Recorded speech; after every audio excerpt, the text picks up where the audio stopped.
Hey guys, welcome to week 8. Just a quick overview of what's going on this week.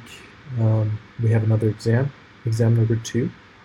And for this exam, we'll be covering chapters 4 through chapter 6, section 3. So go through those, take all the practice quizzes throughout, and you should be good and ready. Also, for your exploration activity, remember to post your replies to your fellow students and participate this week. And just another note and continuation from what I've been saying the past couple weeks.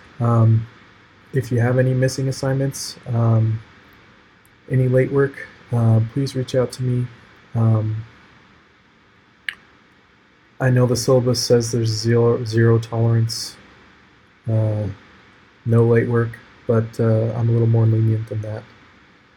So reach out to me and we can work something out grade-wise. So yeah, have a good week. Let's finish the semester strong. Thanks, guys.